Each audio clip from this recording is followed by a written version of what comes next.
Welcome to the Stories Are Soul Food podcast with your hosts, Brian Cole and best-selling author, N.D. Wilson. This audio is brought to you by Cannonball Books and Great Homeschool Conventions. Great Homeschool Conventions are the homeschooling events of the year, offering outstanding speakers, hundreds of workshops on today's top parenting and homeschooling topics, and the largest homeschool curriculum exhibit halls in the United States of America. We believe passionately in the God-given right and responsibility of parents to train and educate their children.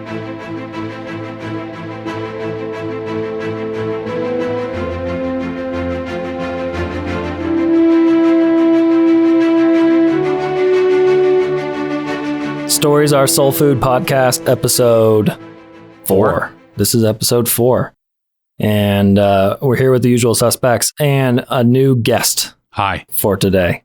Douglas Wilson, pastor, award-winning author of more than 100 books now, right? Well, not more than 100 won awards. Oh, okay. Yeah. 1,000 awards. One of them won an award, and we're not quite sure how that happened. From Christianity Today, though, nonetheless. So yeah. It's an important book of the year right there. Even Jellyfish. A great read for anyone looking to feel a little more cheerful about the culture of mega churches around the country.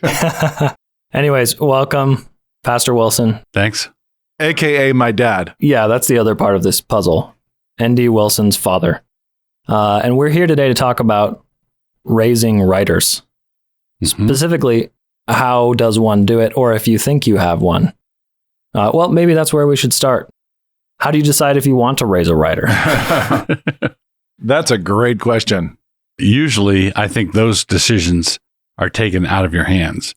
So you can't put in what God left out, and you're going to be finding yourself looking at kids who have a certain set of gifts and who fit into the family a certain way. And if you have I think you're more likely to get a writer out of a family that's given to books, invested in reading together and that sort of thing.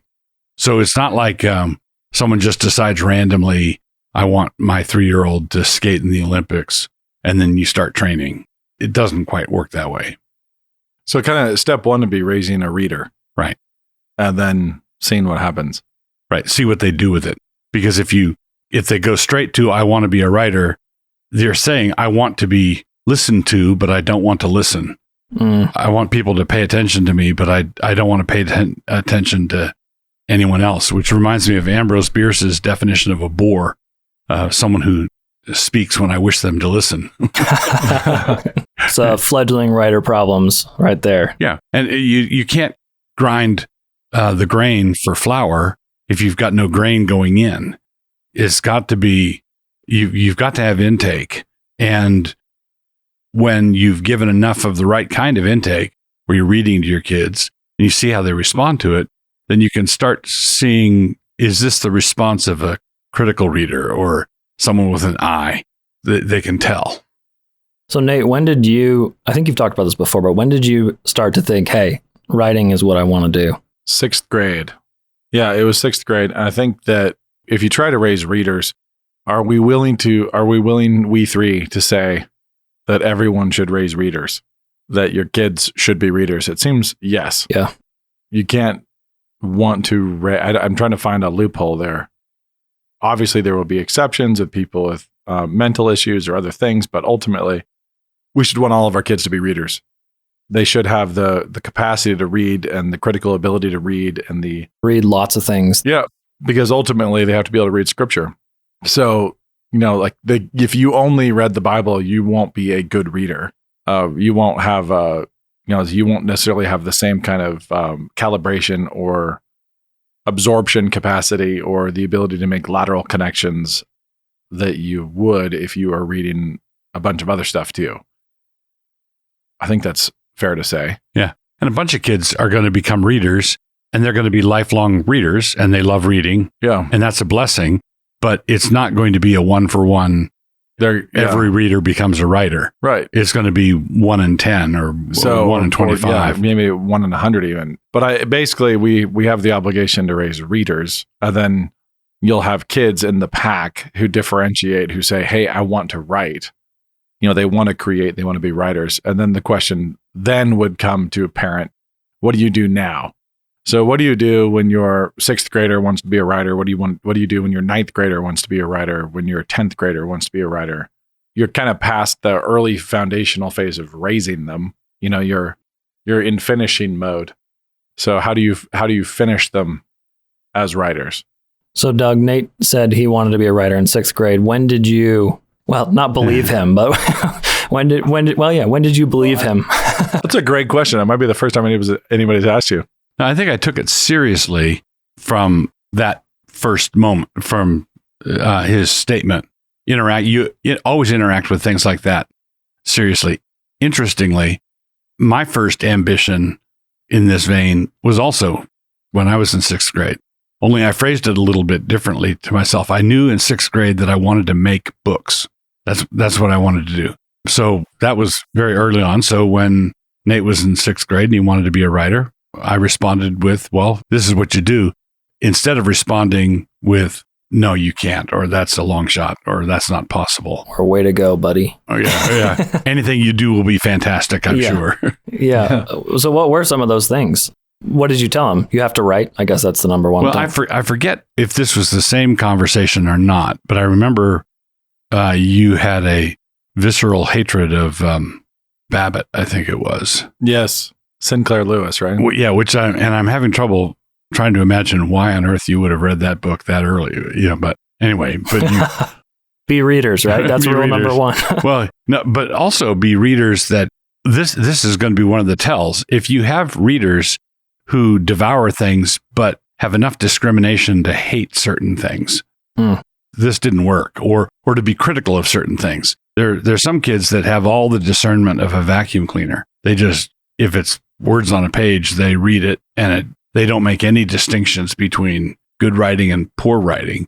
Yeah, we've talked about good picky eating in terms of reading and bad picky eating. Like when somebody's really picky in a bad way, or somebody's really picky in a healthy, growing connoisseur kind of a way. Right. And when I was a kid, my dad would read to us all the time. He read all kinds of books to us.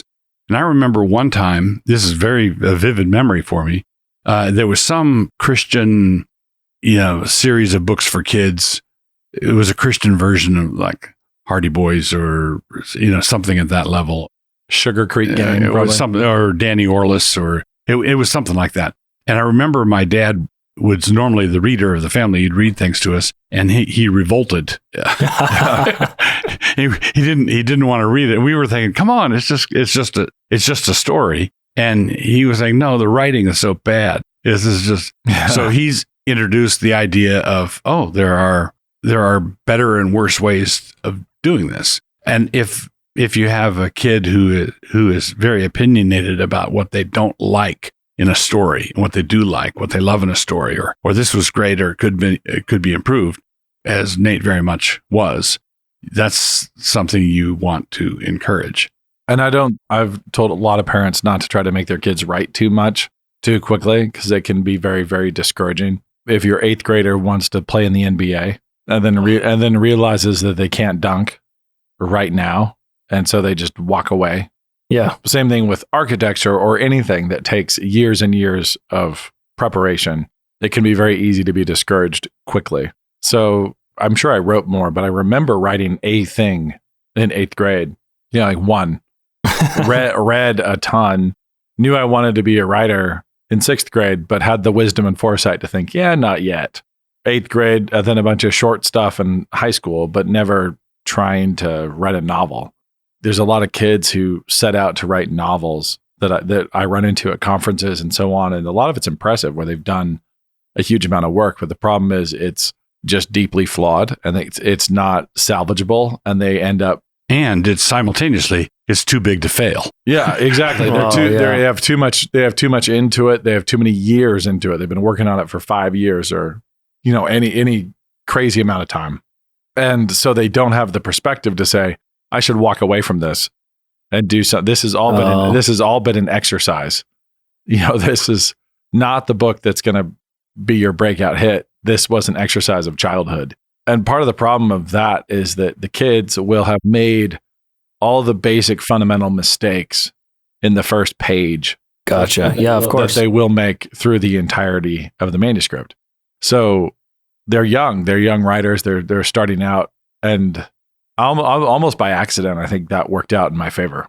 So I wrote very short stuff and was able to be critical of very short stuff and tear it apart and throw it away without being too invested in it. It was never too big to fail. And I could make the mistakes I was going to make rapidly, because everybody does when you're a juvenile writer. And then you throw it away and you can do something else and try to just grind until you can make a brick. And that's what I tell aspiring writers now. It's like, don't worry about building a cathedral. Can you make a brick? If you can make a perfect brick, then you can make a cathedral, because you just have to do that 10 million times. Yeah, let's just call a brick a complete sentence. There we go. Can you write? Which is harder than it looks. Yeah.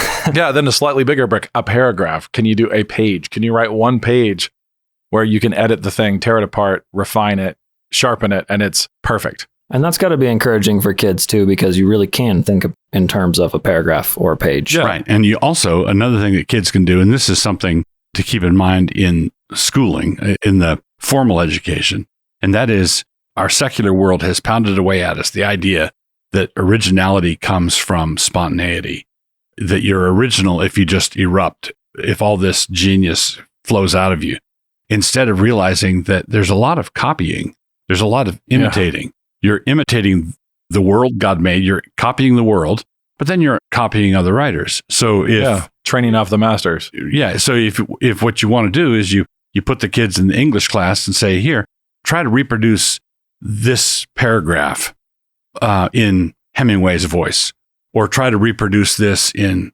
Tolkien's voice, or try to write a paragraph just copying, right? And ironically, copying intelligently is the path to originality. Trying to be original just gives you a spilled puddle. Yeah, well, copying kind of awakens your nerve endings to voice. Mm-hmm. Like, what makes a paragraph a Tolkien paragraph and not a Lewis paragraph? Right. And you have to actually pay attention closely. You can't just consume like a reader and say, I liked it.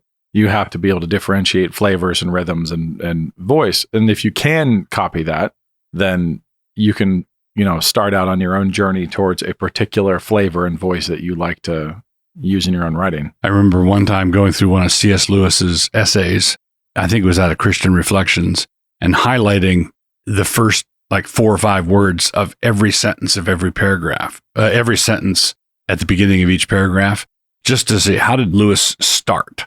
How did he get into the paragraph? How did he launch? And I think that teaching kids not slavish copying, but intelligent copying, that opens the way to improving on it. Can you improve on it? Can you make that better?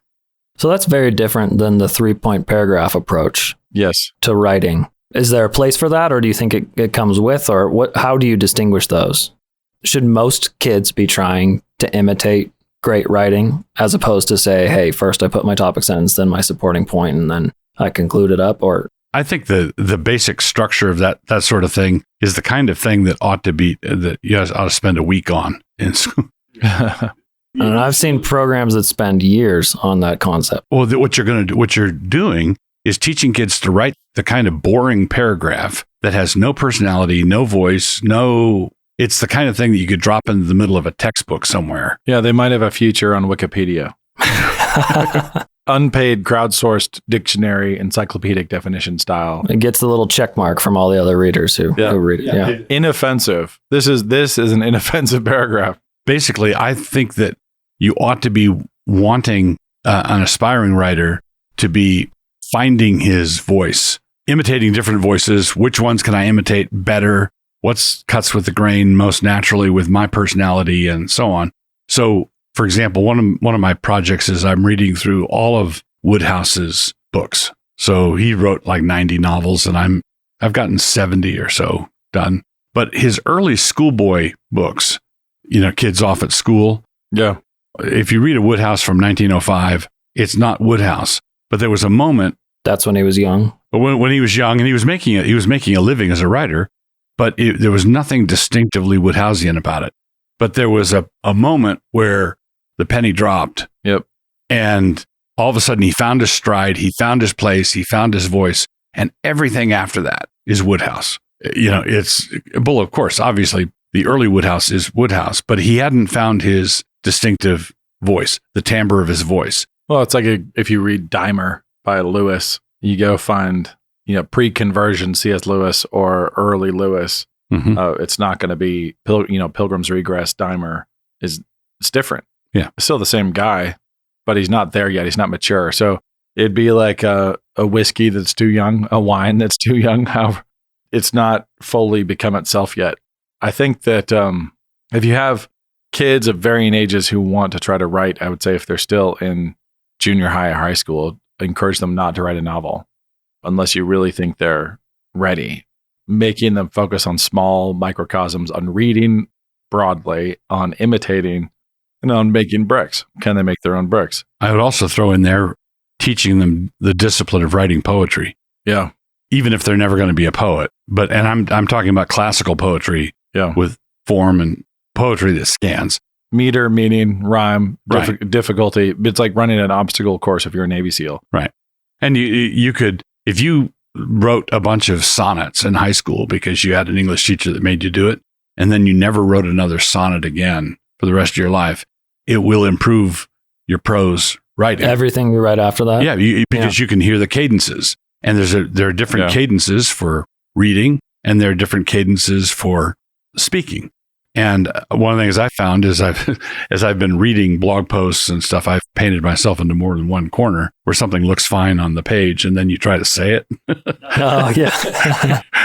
And you think, oh, okay. Ideally, you want writing that inhabits the page easily and is spoken easily. And you want an ear that's attuned to those sorts of cadences. So like imitating the voices of other authors, awakens you to the concept of voice, and timing is a huge part of it. Mm-hmm.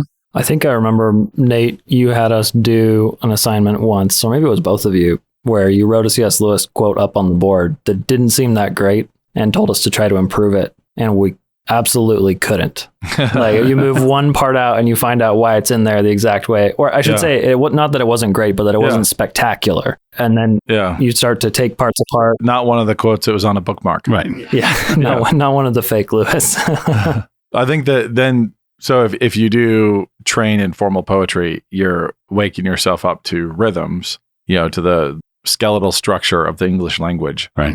Where imitation wakens you to voice. But once you have turned on the light switch of meter, you don't have to keep doing it. I mean, you can. Yeah. But once those antennae are functioning and you're aware of the bones of meter that are latent in the English language, you're just aware of them. Now you can work with them. And you can also edit your project without even thinking about what it is you're doing. You're just reading through the sentence and you move this word from here to there. And you're not saying to yourself, and now I am going to make it. You're not it's like walking. You're not thinking about what muscles you're moving. You're just doing it.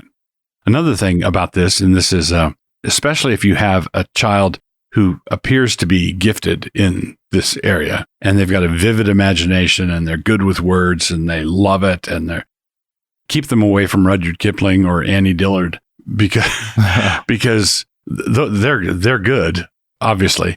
But it's sort of like reading them is sort of like eating 16 Milky Way bars in a row. And at the end of which you go, woof. Shakespeare is that way. The reader needs to breathe. If you read Shakespeare right before you try to write something, Kipling's the same way. If you read some people with really strong dark chocolate voices, right? Just the flavor is really, really strong, then you're gonna get drug into it pretty quickly. Right. And so if some kids need to be encouraged to step up, other kids, you need to say, whoa, you need some roughage in there. That's even back to don't write the novel. Right. Whoa, don't do that yet. Don't just binge on those dragon novels. Don't just dive into Kipling and want to write Kipling, poetry every day. Right. There's going to be plenty of steering and whoa, and a lot of other, but if your kids need the giddy up, then they're not aspiring writers. You might need the giddy up for aspiring, like people you want to be readers who are reluctant readers. But if people are already voracious readers and they want to be writers, it's going to be all whoa and, pulling left, pulling right, trying to get them in the right channels. So Jim Wilson and then Doug and then Nate. Nate, you're doing a lot of these things with some of your own kids, right? Trying to encourage. It's still very much in read. Mm-hmm. You know, read good stuff. Read. You know, I've got kids who can sit down and just write vast quantities, and like many people their age, they're going to make the same mistakes that they made in the first chapter. They'll make in every chapter. So there's no reason yet for them to be trying to tackle 100,000 words. Gotcha. You know, it's my 17-year-old's working on 2 graphic novels right now, and she's gifted as an illustrator and also as a writer. And it's valuable in that it's a steady drumbeat. It's mapping the whole story, learning the architecture of the story, and then a drumbeat of like chipping away at a page at a time. That's been really valuable. But the valuable part has been grinding on each page as she finishes it, and the revision process 1 page at a time, not trying to do 50 and then revise. You know, incremental revision, lay the next brick, try to make the next brick, refine that brick, like edit it, and then lay it, you know, and just methodically work through. So that's, even though I think long-term she'll be more of a novelist than a graphic novelist, she'll be more of a novelist with illustrations. It's really been great for her to kind of chip away, marching through. I do think, I don't want to be discouraging to parents who have kids who've already written 37 novels or have that 6-year manuscript. And I could say one of the ways it's helpful to move away from something is to not throw it away, not burn it yet, but to stick it in a folder and say, I'm saving this. I'm not throwing it in the trash. It's going to sit over here for a little bit while I go write something else. One of the most important things, I think, for any parent of somebody who's 16 and has a 500-page novel is to get them to work on something else. And then your prayer is that they don't make it big as a great author later with an adult novel, and then someone wants to publish your juvenilia. Yeah. And then you go back and read it and you say, oh my word. Yeah, when you read Chesterton's unpublished stuff, you're like, oh, that's why that was not published. No wonder that wasn't published. That kind of thing that happens. Yeah. So later on, they might want to go back and destroy those files. Right. But if I'm going to delete a chapter from a novel or a huge section of a chapter, it's psychologically much easier if I throw it onto a clipboard, if I have a file where I cut and paste it. So I'm not just throwing away that work. Even if it was just 2 hours of work, I don't want to throw it away. So I stick it somewhere, and then I'm able to move on from it. And then, you know, in another day or two, I have far more objectivity and I'm able to just hit delete, usually. Or sometimes I pull stuff back out of it and harvest it for something else. But the same thing's true of a young writer. If they've invested years of their lives in this and they have not been equipped, with voice, they've not worked on their voice, they don't understand meter, they haven't really been intentional, they've just been stream of consciousnessing through the whole thing. Setting that aside is really important. And then working on the brick, work on the craft of the brick. Another thing with your kids is you want to teach them to respect the grammarian who's teaching them at school, but do not absolutize the grammarian don't deify the grammarian. Yeah. If your kid's really obsessed with the rules of language and grammar, then they're a future copy editor, not a future novelist. Right. But at the same time, you don't want to have them turning in manuscripts that display utter contempt for the copywriter, because you can't be prevailed upon to put a period in or capitalize Illinois. You're just typing like a madman. I like that not capitalizing Illinois is contempt for the copywriter. Contempt for Middle America. It's a golden rule, you know. I don't capitalize Illinois people. Yes, that was yes, I understand. Never mind. Yeah, you don't want them to have contempt for the copywriter. You want them to understand the rules. Right. Understand the rules that they feel free to break for the sake of the story or the arc, but they shouldn't be breaking them because they're lazy or because they don't care. Basically, they should pay all due respect to the basic rules of grammar and not be having the copy editors do your basic work for you. You want them finding typos and making suggestions to tighten and clarify. Dangling modifiers. I would imagine you guys hate it if a copy editor comes in and messes with your voice. Yes. Way mucho. It's a whole thing. editors can be great. Copy editors and novelists don't get along really because the copy editor loses track of the impact or the purpose of a paragraph or a page. A really good one can be on board and share a vision, but a lot of them will really struggle with a sentence fragment. Oh, yeah. Or something like that where, no, I am aware that there's no verb here. I am aware of this, and it's here for the rhythm of a scene, and it's here to create stress, and it's here to, I have all these reasons for it, but they can struggle to cope. That's especially the case if the copy editor is an aspiring novelist himself. Deadly combination. Which is frequently the case. And so they try to live out their creative juices vicariously through you. That's not a good thing. But if you've got a good, sturdy copy editor that knows that writing is one thing and editing is another, they can make your prose sing. They can shine it up real nice. And there are a number of valuable things that can be done. But you want to begin with teaching your kids to have respect for the basic skill, the basic screwdriver and hammer and pliers of writing. They should know the rules. You should never be breaking a grammatical rule that you are unaware of. Right, but you're learning the different parts of speech so that you can do things with them, not as an end in itself. And the hard part is in Henry V, when Henry says to Kate, "We are the makers of fashion," when she says, "This is not the fashion," and he says, "We are the makers of fashion." It's a great line and is very true of Shakespeare. Mm-hmm. Just very, very true. Lots of things he did that weren't It's done. okay now. Yeah. And now they're done. And the thing is that language is a living organism, and grammarians follow along afterward trying to codify rules that are only descriptive after the fact of what has already been done successfully. And it's writers, and it's great writers who actually take the language in new directions. And it grows, and there's whole big branches, whole groves can sprout up off of other things. Now, we also have plenty of writers who take that mantle and try to destroy the language. Mm-hmm. They do the "I will not capitalize, I will not capitalize Illinois." The Gertrude Stein approach. Yeah. Right. They can do all sorts of defiant, narcissistic things, but ultimately, with really great writers, language is born. Language grows and language changes, and in a decade, the grammarians will be editing somebody else's manuscript saying, "No, that's not done. This is the way it's done." And it's some ancient rule came down from Sinai in somebody's novel in 94. I mean, Tom Wolfe invented words that are now in the dictionary. Then he's a fairly recent writer. I mean, he only just died. And there's a lot of stuff that he stuck in there.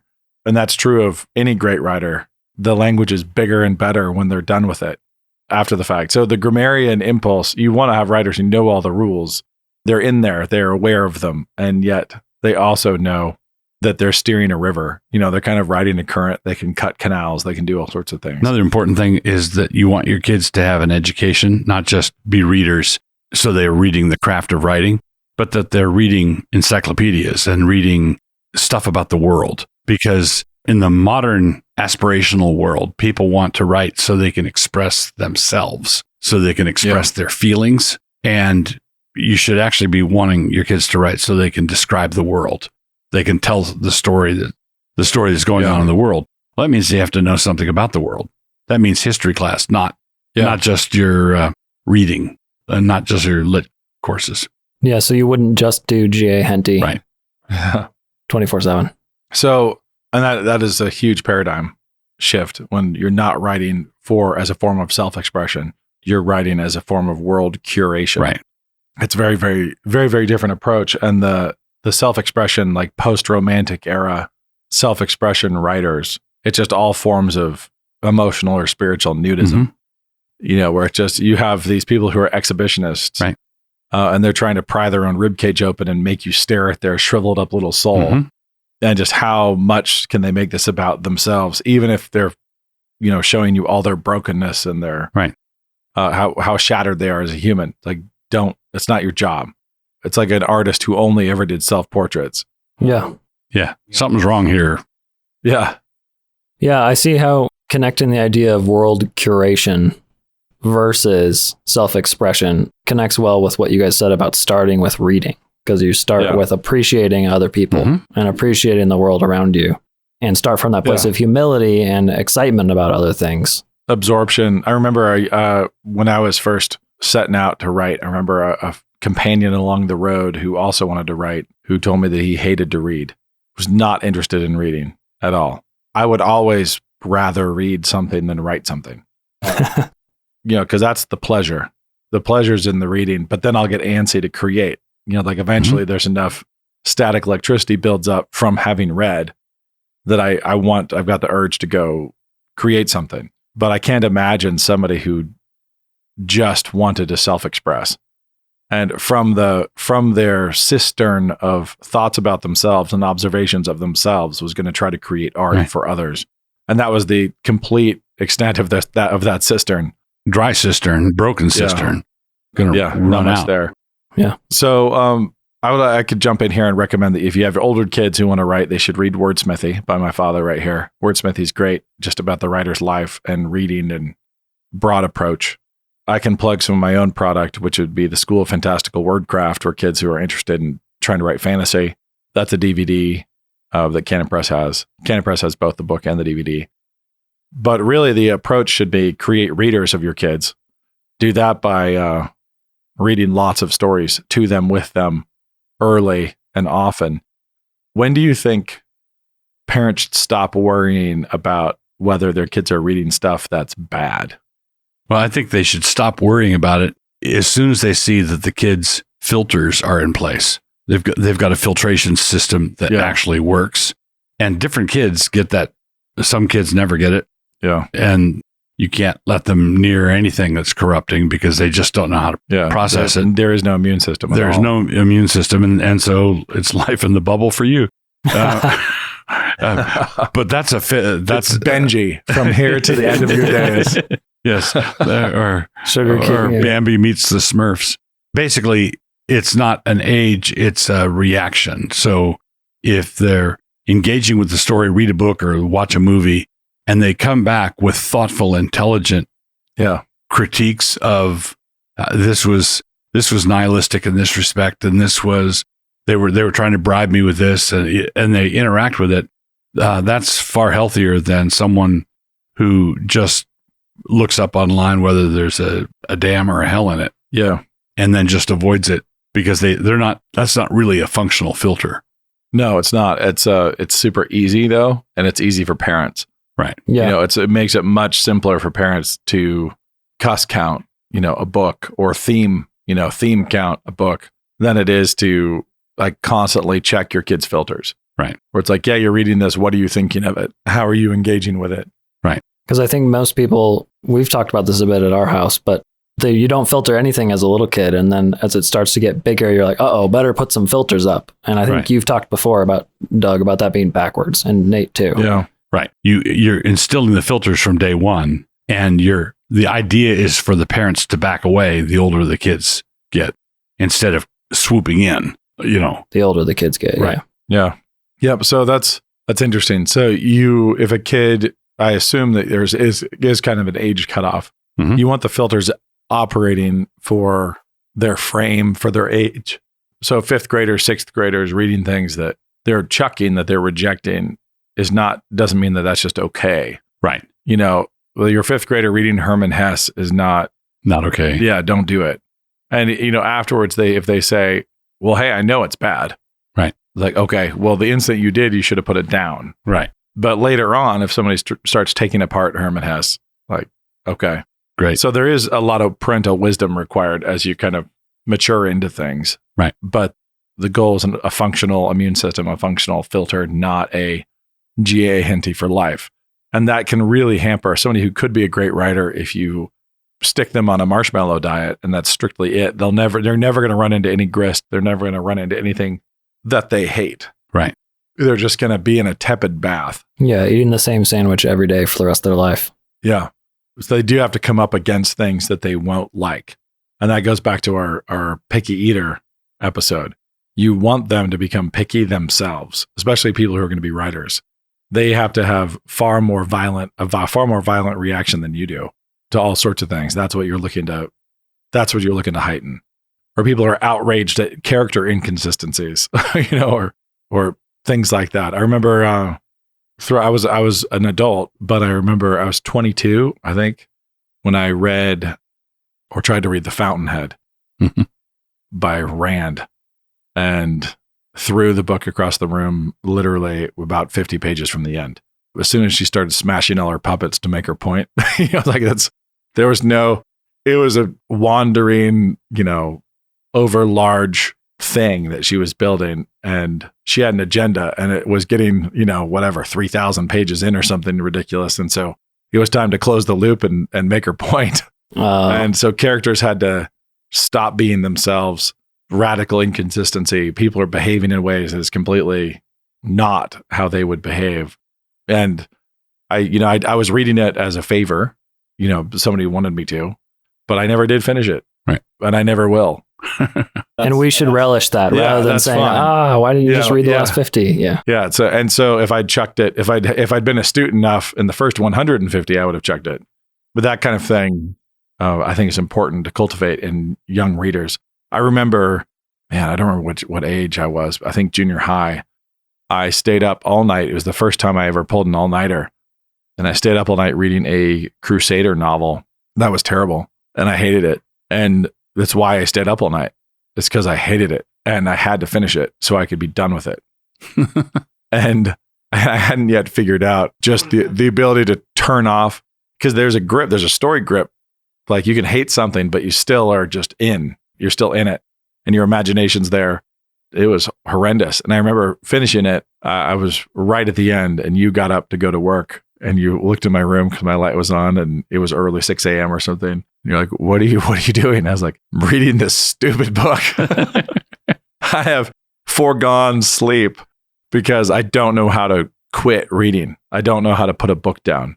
So that might not be the problem one of your children faces, but it also could be like learning how to just throw it away, how to turn it off. Same thing with movies or shows. Like how to turn it off and walk away is an important skill, but others, need to learn the opposite, how to finish. People who are always quitting halfway through, they've got 5 novels they're reading that they're partly through. So it's not one size fits all, but push and giddy up and whoa as needed.